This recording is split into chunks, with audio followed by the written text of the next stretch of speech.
Good morning. Please join me in lighting the chalice. The words are in your order of service. We light this beacon of hope, sign of our quest for truth and meaning, and celebration of the life we share together. As the chalice is lit, use this time to quiet your hearts, your minds, and center and focus yourself on the service that's in front of us. Thank you.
Let beauty in. Let beauty in like the waves lapping on the shore, covering the beach, and soaking the sand as an embrace. Let beauty in.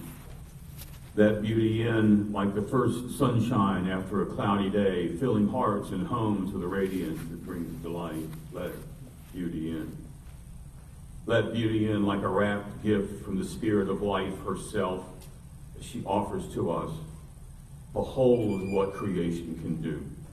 Behold, this is love made real. that you can touch and taste and smell all around you. Let beauty in. And may all that is pleasing and exquisite be nurtured here in our time of worship. May the magnificent pull towards all of that that's divinely pleasing and hold us close. May the sacred pulse written within this space as we welcome in beauty. Good morning. My name is Charlie Tyler. I'm the pastoral minister here at the Unitarian Universalist congregation of the Low Country. And I do pray that as we gather our hearts in this place, as the beauty begins to be seen, shine, be able to see it just a little bit more clearly in our day. So welcome to the beauty that is in this place. One of the things we do to start our service is to acknowledge our first or second time visitors. And so I'm going to ask if you're willing to stand, if you're first or second time, and you're willing to stand and give your name and tell us where you're from. That would be very helpful for us. And so on my far right, that section, your far left, is there any first or second time visitors? No? Oh, yes, ma'am, if you would please stand. Thank you.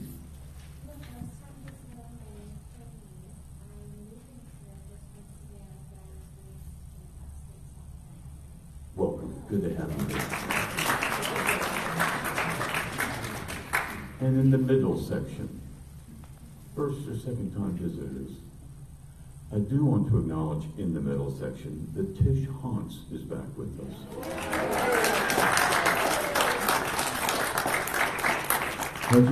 Had you been gone another week, we would have had to have introduced you as a first or second time visitor. I know it's been a long journey for you, and it's good to see your face. Thank you, Tish. On my far left, your far right, any first or second time visitors that are willing to stand? Way in the back, yes ma'am, if you would please. Hi, my name is Lisa, and I live out in Hardyville, lived on the island for years, originally from Colorado, but yeah, first time here and looking forward to the next. Thank you. Welcome. Anybody else on that side? If I missed anybody at all, welcome those of you who have come here and continue to come here. And you do know the beauty that is in this place. And I would like for those of you that are guests to know that this is a beautiful place for you to be. And you'll find yourself encouraged, strengthened, built up, and loved here in this place.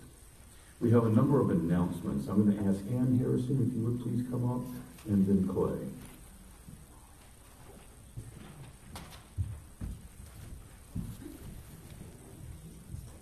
Hi, everybody.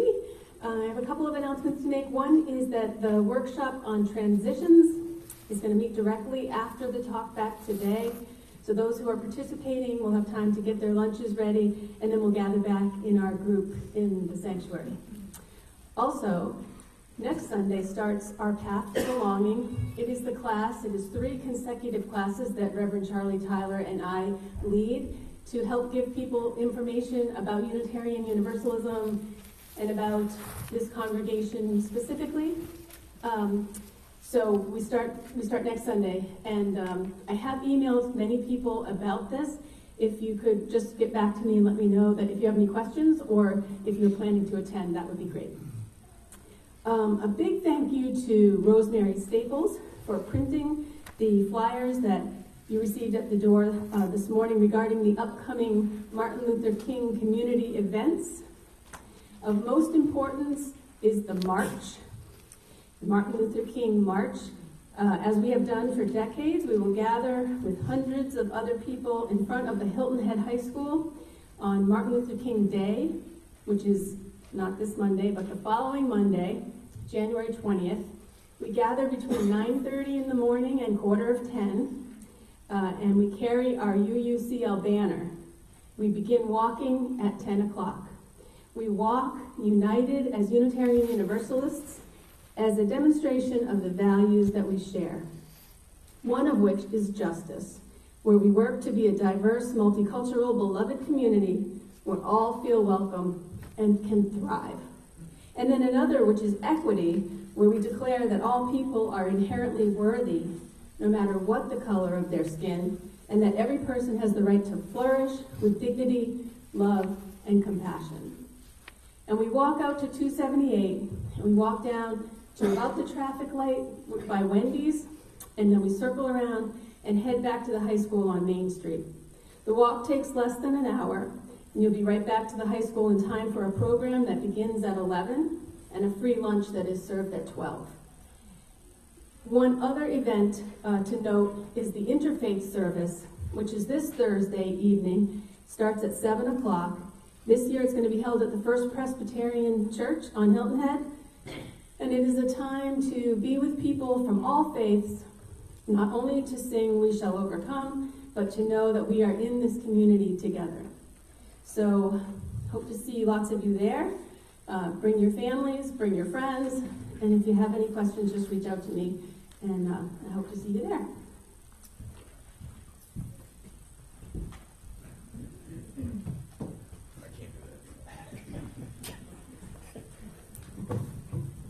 Charlie said he couldn't do that anymore. Good morning, I'm Clay. And I want to reiterate the march, and that if you only have an hour that day, that's all you have to do. You don't have to go to the other programs. So I'd love to see a big group at the MLK March. This is totally different. This is a quiz this morning. And you'll be getting extra brownie points if you answer this right. Where will you be next Saturday at 10 o'clock? Raise your hand if you know. No. Okay, only 6 no. So our first strategic planning session begins next Saturday. And this affects what direction we're going to head for the next 3 years. Our topic is spirituality. And many of you are deeply interested in that subject. We'll spend 2 hours on it. We'll be brainstorming. But we need a big group here, not just 6. So the sign-up sheets are out in the lobby. It'll give us a sense of how many are going to come. But I urge you to join us. Thank you.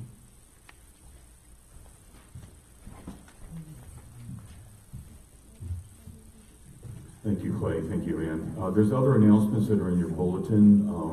Take the opportunity to read through our January theme and the speakers who will be a part of us, as well as those things that are scheduled for February. Friction Farm will be here Saturday, January 25th, as part of our Music on Malthus program. Had a fabulous night last night, probably 75 people or more here.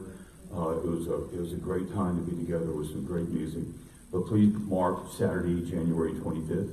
The Friction Farm will be here in performance, and if I have it right, they are going to be a part of our service the next Sunday. So we'll have a chance to have both sides of that. I think that's all of the announcements that I need to bring to your attention right now. Have I missed something that should be spoken? Yes. Hey, Sarah. This Saturday, if you want to come see me, also non-immigrants are welcome. It's a Know Your Rights great presentation. I believe it's at the Boston Library. I have the details. You can come see me. So for immigrants, know their rights. Not this Monday, but next Monday, President Trump comes in office. Things will change. We want people to know what the changes are, to know what your rights are, that they have constitutional rights, and what to be prepared for. And you're welcome to come as well. So please, me, I have the Thank you, Sarah. And in case some of you might not have been able to hear that, go back and talk with Sarah after the service, and she'll be happy. She'll be back in that corner, right, with your newborn. Yes. So looking forward to talking more with you about that. Thank you, Sarah. Anything else? Let's see, Dick Hood, if you would please. It's my pleasure to invite Dick back to our pulpit today. Good morning. Good morning. I'm going to start with a small announcement given to you by the recommendation of George Canick, who said probably I should mention this. There is no truth to the rumor that I will be enlisting in the military to join the forces that attack Greenland. That's my idea of a joke. Good one. I'd like you to turn to reading number 443, and if you note, we're not going to make you read it, but I'd like you to turn to it. Words that, for people who have been members of this congregation for some time, are very familiar. It's probably my favorite call to worship. And it was written by a gentleman, a Unitarian Universalist minister named Kenneth Patton, who I actually had the honor of meeting 2 or 3 times, and I actually attended his services maybe at least twice. I can say about Kenneth Patton that he is a wonderful poet, and you will see the poetry in this reading. And I say anecdotally that he was a much better poet than he was preacher, because so when I heard his sermons, 2 of them, we just went like that. I am going to read you a version of this reading that I have made up because I really want to get to the meaning of what Kenneth Patton is writing and not simply the poetry. And this is a beautiful poetic passage called "We Arrive Out of Many Singular Rooms." We come from all over the place. We come to see folks we know, to hear their voice. We like being around people like us. We shake hands. We hug. This is why we have churches. It is good to be with each other. And rise if you are willing and able, and we're going to sing hymn number 361. It's an old chestnut that we sing here frequently.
Sharing from our abundance.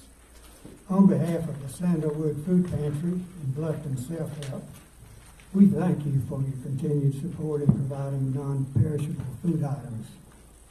We welcome your weekly donations that we place on the table in the back of the sanctuary.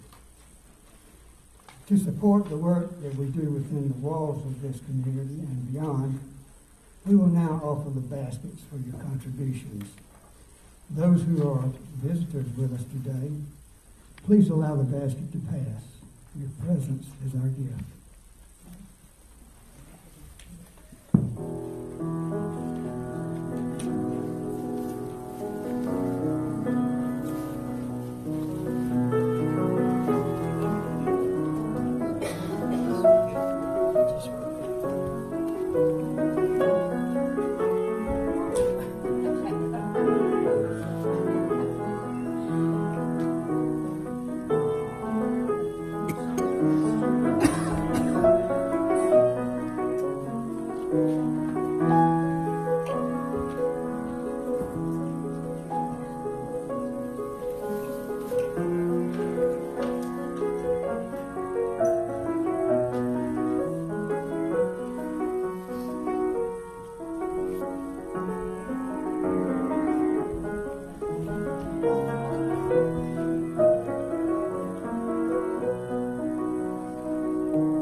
Thank you for your generosity.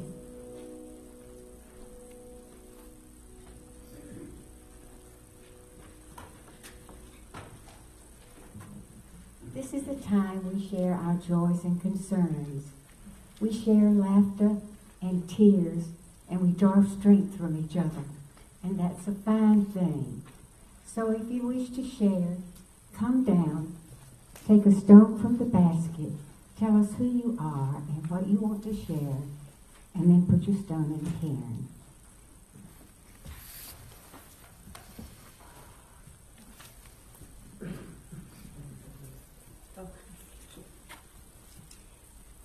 I'm no faster than you.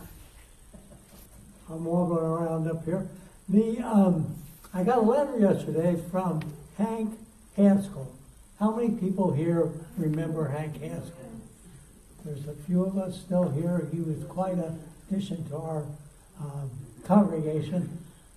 I think he was in it at least as long as I am. And anyway, Hank sent me this letter, and he said, Gordon and Lynn, I enjoyed talking with you this week, and we also hit something I can't read.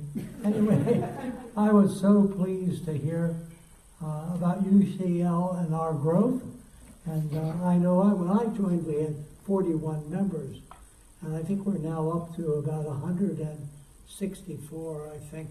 I was told the other evening. So 164 from 41, we're doing pretty well. Lots of other churches are going this way.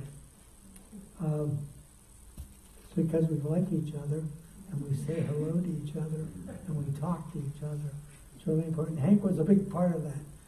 Hank is a dyed-in-the-wool New Englander. You might remember his New England dress. Sometimes his shirts were an iron. Sometimes he wore red faded pants. He was a real New Englander. And quite well educated. He had a degree from Bowdoin College and also from the Harvard School of Business. His wife was also educated at multiple levels. And so they were a big part of the community. And so I put in the offering plate today a check for $250 that Hank sent in honor of Mary Moser. Did you hear that? Mary Moser. So he sent a check in her honor and her passing. So anyway, joy and no concern, just a joy. I'll leave this card and this bookmark because he did write another book recently. He's a prolific writer and talks about people that we know and he knows. So I'll leave these on the offering.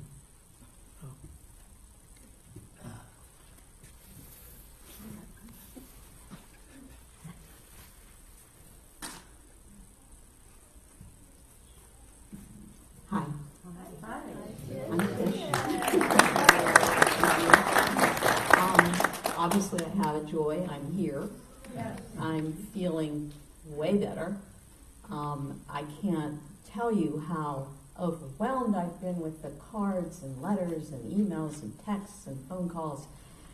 This place is amazing, and thank you all. And I'm going to keep coming. I hope I feel better. I hope we continue to feel better. So, and hey, it's only 74 days till baseball season, so all's good.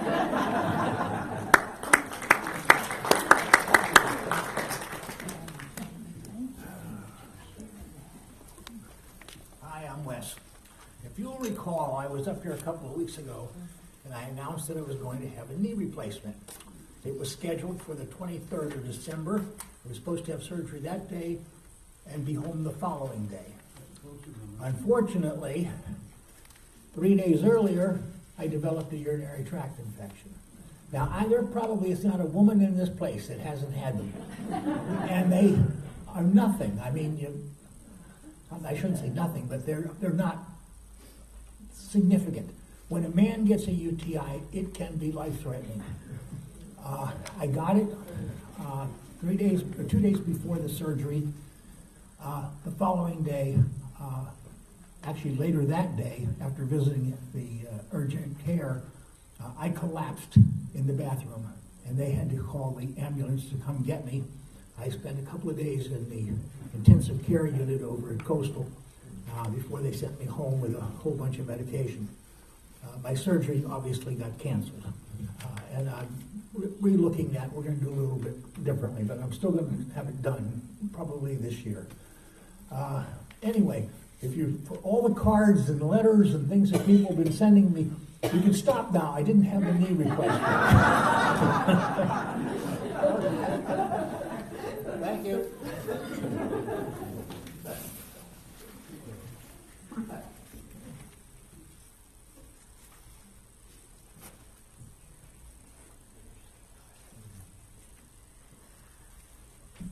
Wes, I was just about to tell everyone about you. So I'm so glad that you and Linda are here. And you could do it yourself. The Bartholomews are a family that are going through a very, very difficult challenge. June is taking care of the two wonderful men in her family. Mike has been going to Charleston for cancer treatments, and these treatments have been really tough on him. I don't know if any of you saw him last Sunday, but he's looking just as handsome and wonderful as ever, but he's having a tough time. And then there's Marvin, June's father, and he's in his 90s now, and he needs full-time assistance. And they have a caregiver there for only 6 hours. So June is really having a hard time. The other person that's having a hard time right now is Diane Krafkick. She was on her way to help her sister and her brother-in-law, Skip. Skip has cancer, and she was on her way to help them, and Skip died before she arrived. So Diana has had a lot of losses in her family. So we'll see her sometime next week, and then she'll be off again for the memorial service. So let's keep Wes and Linda, June, Mike, and Marvin, and Diana in our hearts, and send them comfort and love.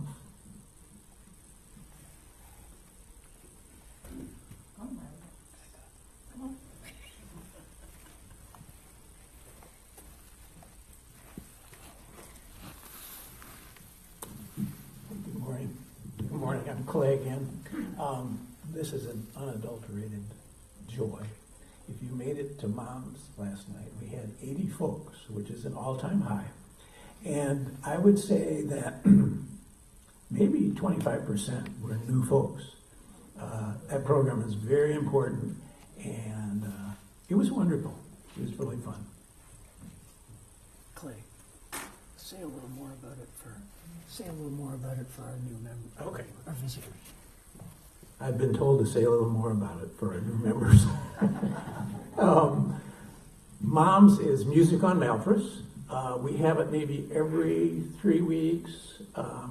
We bring in, most of the folks come from the New York area. These are professional musicians. And the genre is folk singing, modern folk singing. But it's really, really very good. And if you want a nice evening to hear professional folks sing, it's really great. You do all right?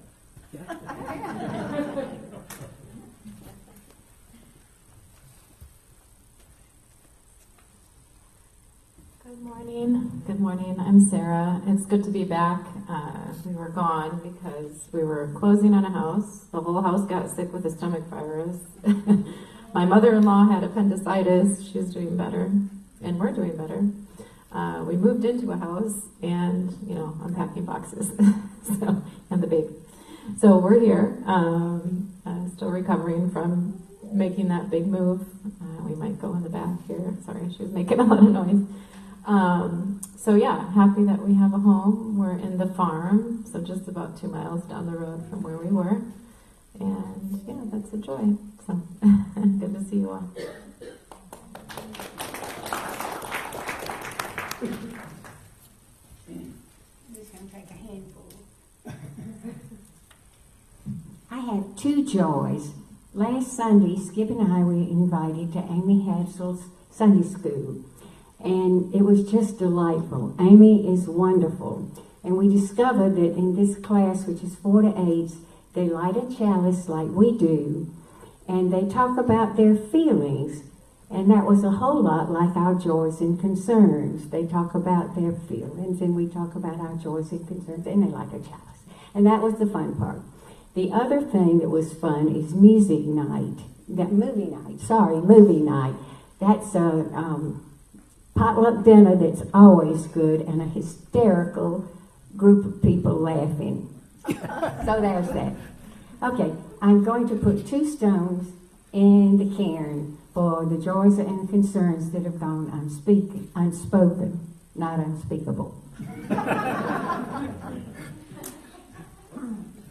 And I'm going to put a stone in the cairn to honor the children in this country and otherwise that have been killed by gunfire. It's just too awful for me to even say, but we want to honor the children and their families.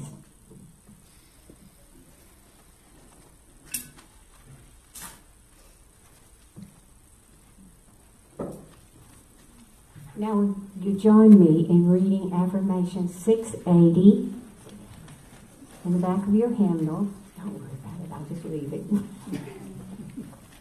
I'm done with it. Thank you.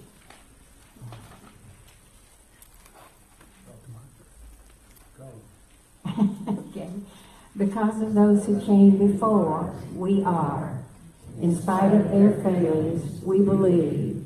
Because of and in spite of the risings of their vision, we too dream.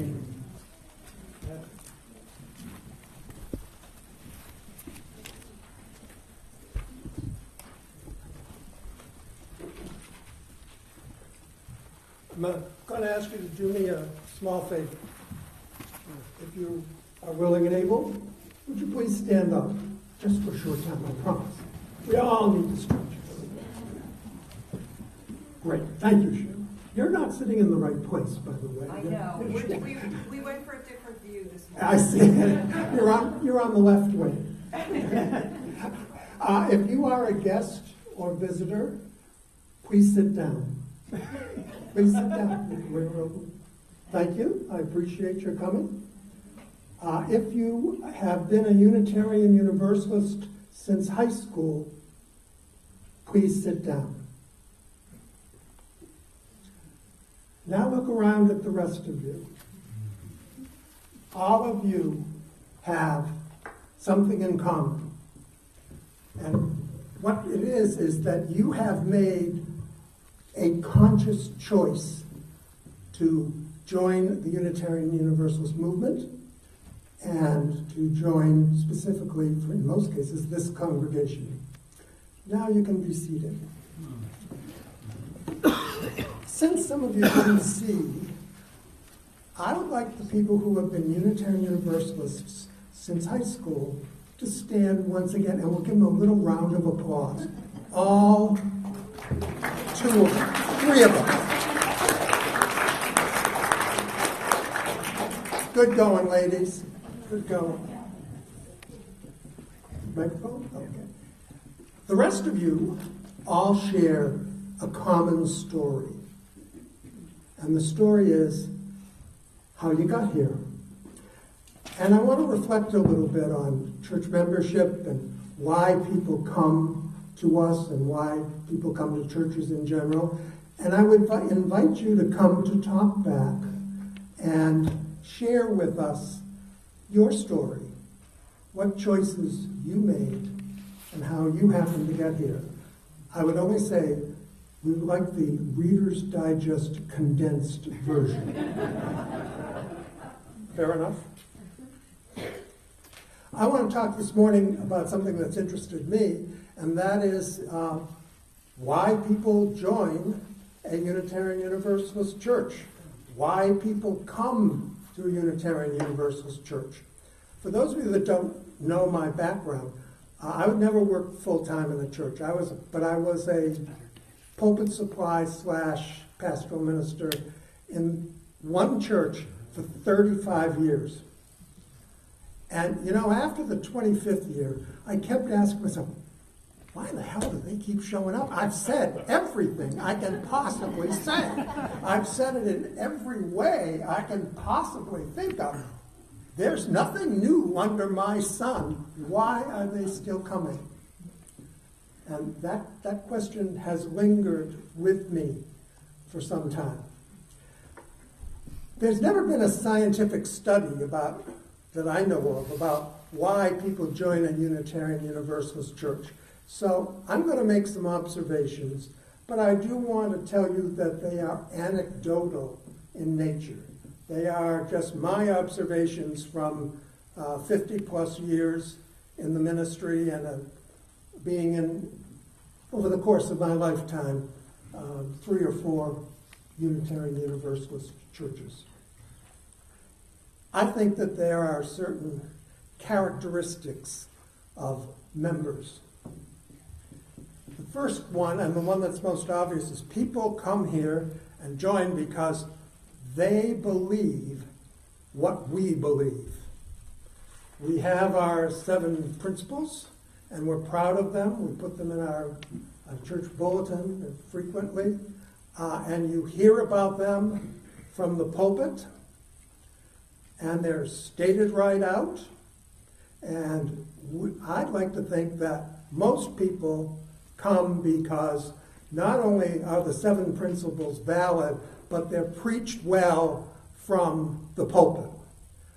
By the way, I've never been in a church or been affiliated with a church where if they didn't have a good preacher, they didn't grow. There is such a thing as the personality of the minister. I'm sorry, I apologize for that in advance, but it is important. And so some segment simply shows up because they believe what we believe. Easy.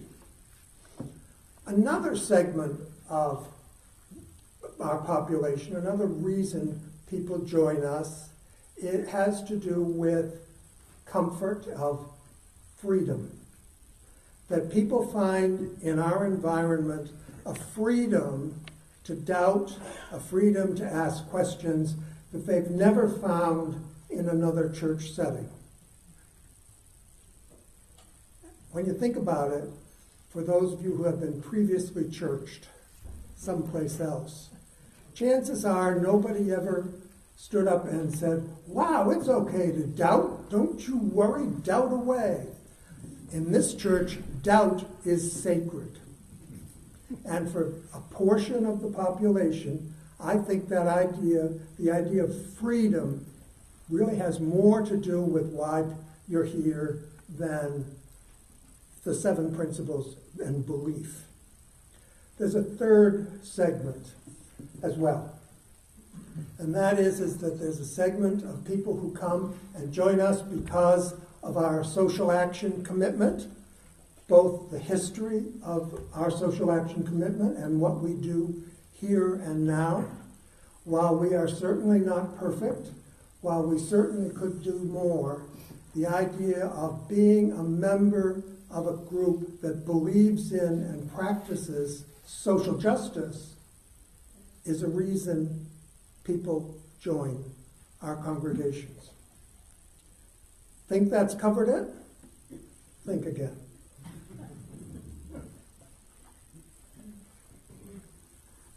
What about these people?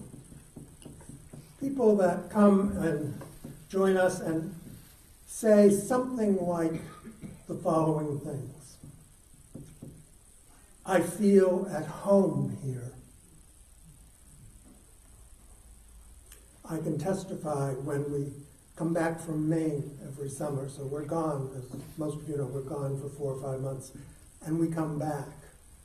It feels like coming home.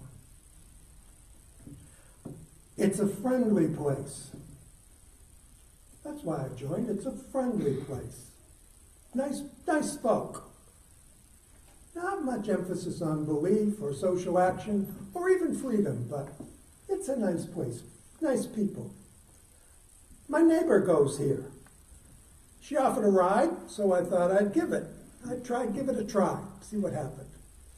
The interesting thing that there have been studies that more people come and join a church via a friend or neighbor inviting them to come than for any real other reason, be it Facebook or advertisements or propaganda or whatever. That personal touch is all important. I like what I hear. That's that preaching thing again, but in a different way. Doesn't make that much difference what is said, it's more how it's said and the fact that I like it. I get something out of it. A good vibe. A little more modern, not my vocabulary, and I'm old, but for some people, the idea of coming here is because it's a good vibe. When I was in seminary, back in the dark ages, I was assigned to a United Church of Christ to do my internship. While there, I had a chance to talk to a number of people. It wasn't a lot, it was a very small church, in fact. I got to know everybody pretty quickly. And I don't remember the circumstance, but I remember talking to Jim. I'm not going to give you his last name because he may well still be around, and I haven't talked to Jim in 55 years, but who knows? He might be listening in. Who knows? Probably not. But, and we got talking about church membership, and he got talking about why he joined, with his wife, joined this very small, rural United Church of Christ. This is what he said. He said, I come to be comfortable enough to get my batteries recharged. Wow. What wisdom. I don't remember much of what people said to me yesterday, much less 55 years ago. But that idea of being comfortable enough so that you can get your batteries recharged, that you can, to use the metaphor, put those jumper cables on and feel some sort of renewal, some sort of hope, some sort of feeling better. That's why I tried to tell a joke this morning, because there's no jokes in this sermon particularly, but I always think everybody should have at least one laughter during a worship service. And I try, but I probably don't succeed very well at that. There is an underlying theme to all those people who have those kinds of feelings. the good vibe, the feel at home, friendly place, my neighbor goes here, I like what I hear. The common theme for all of that is the idea of comfort. It's not one we Unitarian Universalists talk about very much. We're not supposed to be a comfortable place to be. We're supposed to be a place that spurns us to solve the problems of the world. Maybe. But I think there's a flip side to that. That we are attracted here because we have created a comfortable space. We feel at home. We feel that, yes, this is a good place to be. What are the aspects then of comfort? Well, I struggled at this point when I was preparing my notes here. But I came up with a few words, pick what you want. Acceptance, speaking without fear of retaliation, a good place to park, understanding, a sense of peace, a sense of hope for a better world, and perhaps even a hug or two, maybe. Who knows? Those are at least some of the elements in that fishbowl of comfort. And I think that a majority of us, the few who were left standing, you realize there's only 3 of us in this congregation, 1, 2, and 3, who are lifetime Unitarian Universalists. Everybody else found something that made them come here, found something that made them wear, eventually, the gold badge of membership. There's a lesson to be learned, I think, from this. Because where does comfort come from? Well, it may come from the room, the acoustics, and a place to park. But it comes most of all from our interaction with other people. We are comforted by other people. We receive understanding, acceptance, and all those other things from other people. Just as we get it, though, we have the responsibility, I would think, to give it as much as we get it. And maybe that's sometimes where we fall down, that we're so damn comfortable, we're not as concerned about other people's comfort as we should be. And so I want to end by offering some pretty specific ideas about how we could all be better givers of comfort.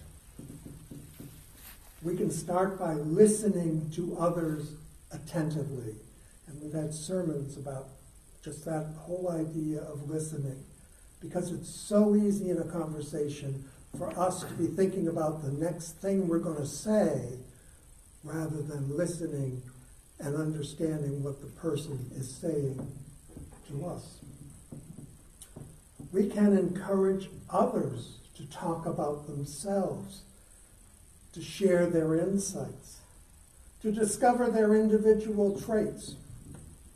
We believe in diversity, and yes, we have some diversity in this congregation, but certainly not all that we should have. But nonetheless, we are still a diverse group of folk.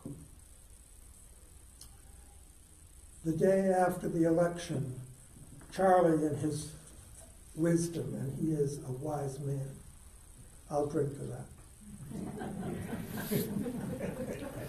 had arranged to open the doors of the church.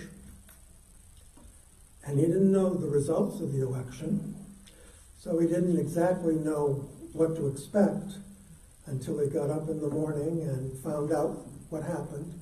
And he came, and he did bring donuts. I don't think he brought enough donuts, but he did bring donuts. And 50 of us, and I counted them because I was one of the 50, just sat in a circle in the back of the sanctuary and shared our discomfort.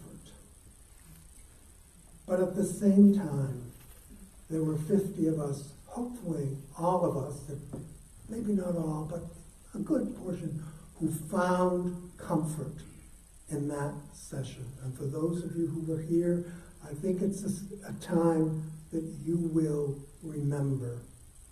Time of your life that just won't necessarily pass by. I know for me, I will remember it. That's what we offer.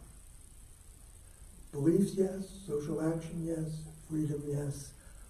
But the essential element in a church, any church, including this one, and more specifically this one, is comfort.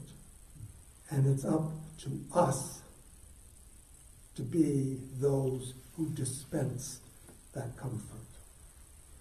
And so I want to read again, if I can find it, Kenneth Patton's poem. See if it makes a little bit more sense to you from what I've said. Because if I come to find out as I read this, he really said the same thing 65, 70 years ago when he wrote this. We arrive out of many singular rooms, walking over the branching streets. We come to be assured that our brothers and sisters surround us, to restore their images on our eyes. We enlarge our voices in common speaking and singing. We try again that solitude found in the midst of those who with us seek their hidden reckonings. Our eyes reclaim the remembered faces. Their voices stir the surrounding air. The warmth of their hands assures us and the gladness of our spoken names. This is the reason of cities, of homes, of assemblies in the house of worship. It is good to be with one another.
And now, if you would please take your hymnals into your hands and turn with me, if you will, to hymn number 354, and we're going to sing verses 1 and 4.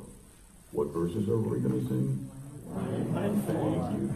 Let's stand and sing together, please.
I thank you so much for the wisdom that was contained in your message. I always admire all of the things that you have to say, and I appreciate that deeply. The congregation is blessed to have you a part of this group. I want to offer thanks to Randy and John, David, for putting together the service and holding us together as we move through this. The kind hands that take up our offering, the security team, those of you who are in kindergarten and the classes helping Ann Harrison, all of our thanks back to them. The talkback has been mentioned, and so those of you who are guests, if you've never stayed for the talkback, I would encourage you to do so. One, because that's one of the best ways that you will find out the nature of who we are, how we interact with each other, and the respect and courtesy that we grant each other. So I would encourage those of you who are curious about who we are and what we're about, that you might be able to be back here again a little bit about 11:15. Grab your sacred cup of coffee and your communion wafers of chocolate chip cookies, and make sure that you get yourself back in. Is there anything else I need to say before I invite Dick back up? Dick, if you would please, closing words. The closing words are a benediction written by a woman named Cynthia Landrum. We leave this gathered community, but we don't leave our connection, our concerns, our care for each other, our service to each other, to the world, and to our faith continues. Until we are together again, friends, be strong, be well, be true, and be loving.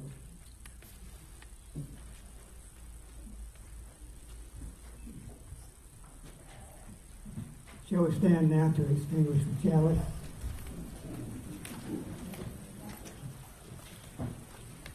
While we extinguish this flame, we still carry in our hearts the light of truth, the warmth of community, and the fire of commitment until we are together again.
Thank you.